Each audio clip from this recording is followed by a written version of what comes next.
So ayun mga bossing, ngayong araw mga boss ay nandito kami papuntang bundok.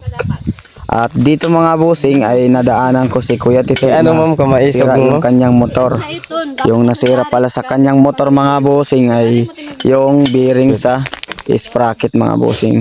Dito siya tumirik sa paakyat dito sa may mataas na Hamay pa na ako kay ano kalsada. Dir yan Kaya ayun, banan ay mo kanya lang tinanggal yung axle at saka yung ano para mapalitan na daw. Tapos sasakay na lang daw siya papuntang kaya ako na dito sa aming barangay.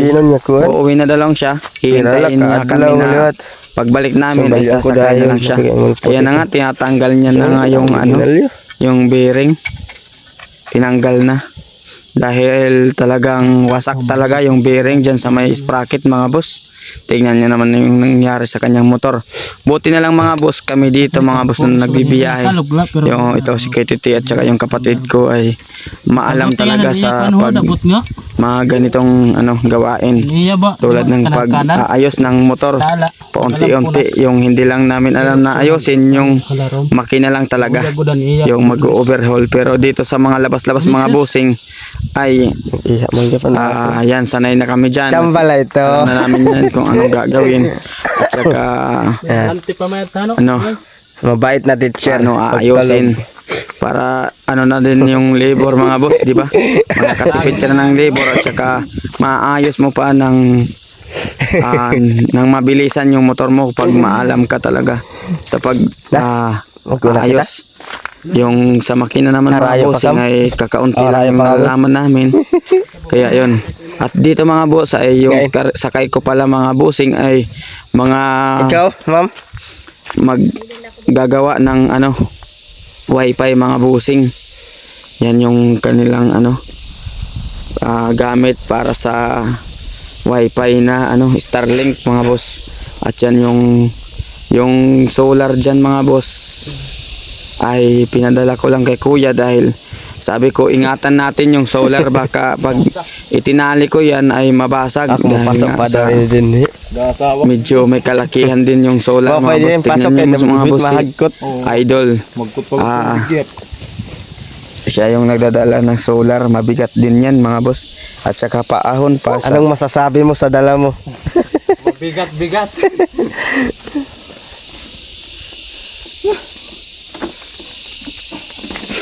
Makuri pa niya, nangori mag-alsangat to.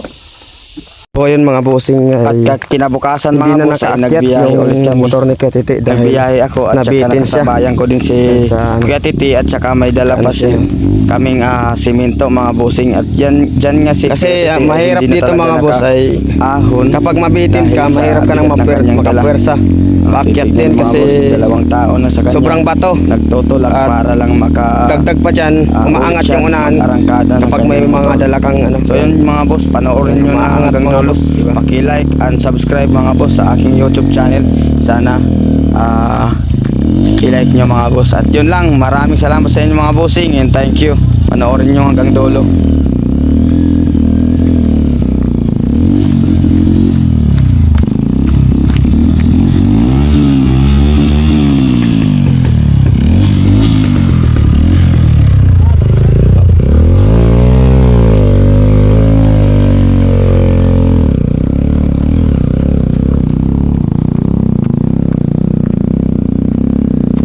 Kasi yung mga bato kunting ano mo lang talaga, kunting pagkakamali sa mga bato na to, hindi kasi tuluyang makakarangkada ka kasi ang lalaki ng bato, madudulas ka talaga kasi pataas din sobra. At sana mga boss ay kung makita nyo dito sa aking YouTube channel mga boss ay sana patuloy nyo akong suportahan. Minsan lang ako maka-upload mga boss dahil na-refuse ako sa content noong unang buwan mga boss sa YouTube. So yan mga boss,